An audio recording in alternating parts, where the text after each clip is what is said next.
Are you tired of paying high prices for boat diving? Are you looking to save some money? If so, shore diving might be just the thing you're looking for. And in this video, I'll share with you some quick tips for new shore divers. Hi, I'm Dianne from ScubaDivingSmiles.com. And let's get right into some quick shore diving tips. Now, this first tip should probably go without saying, but I'm going to give it to you anyway. So tip number 1 is to inform someone of your plans if you're not diving with a group. If you and buddy are off diving by yourselves, you should inform someone of your plans. You should let them know where you're going to be diving, when you're going to be diving, when you plan on getting in, and when you plan on returning. So once you do return, it's a good idea to let them know that you are back and safe and sound and nobody has to worry anymore. But we do want to be safe at all times, so please let someone know of your plans. And my second quick tip for beginning shore divers is to wear booties. So unless you have feet of steel, you're probably going to want to wear booties for shore diving. You never know what the shore is going to throw your way, so it's better to be prepared, especially if you haven't dove on that site before, because sometimes it could be very rocky or sharp rocks, and bare feet just aren't going to cut it, or it's going to get cut. Now, a hard sole booty is probably going to work the best, but soft soles could also work depending on where you're diving. I know my husband and I went to Bonaire to go diving. If you know anything about Bonaire, there's a lot of shore diving. It's absolutely wonderful. But until then, I had mostly been doing boat dives in the Caribbean, and for that, I always just used a full foot fin.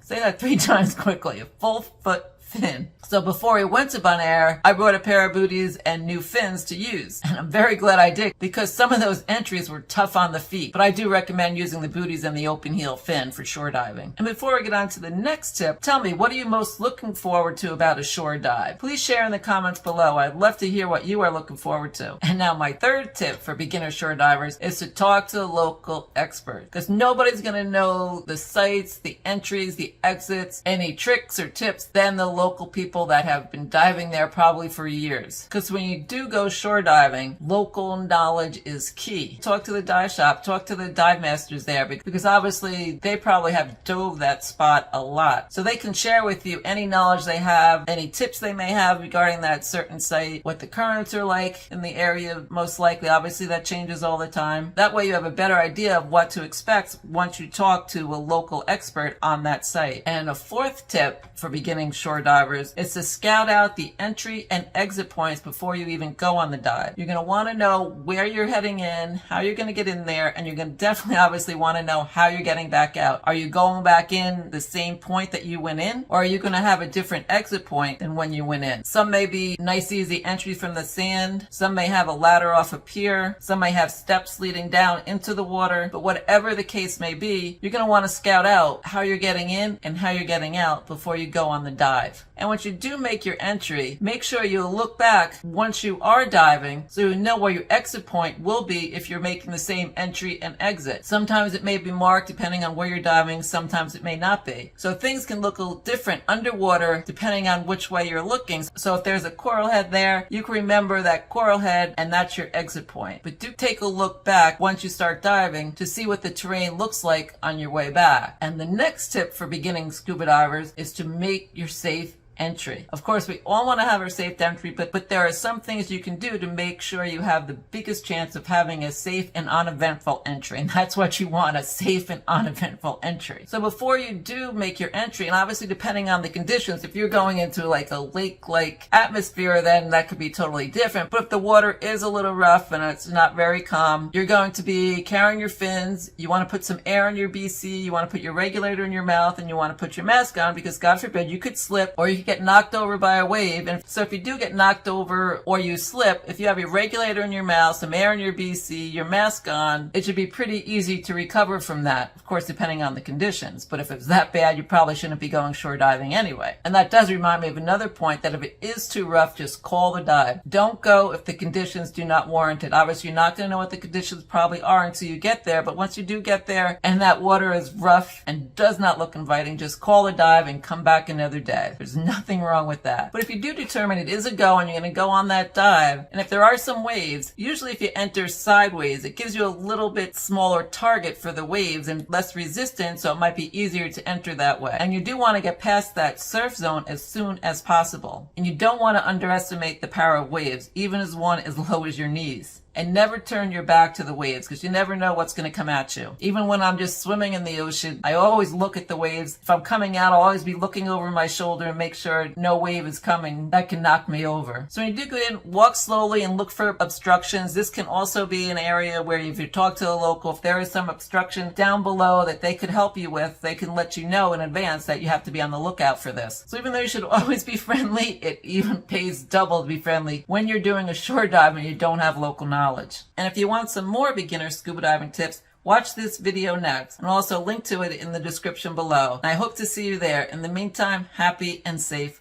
diving.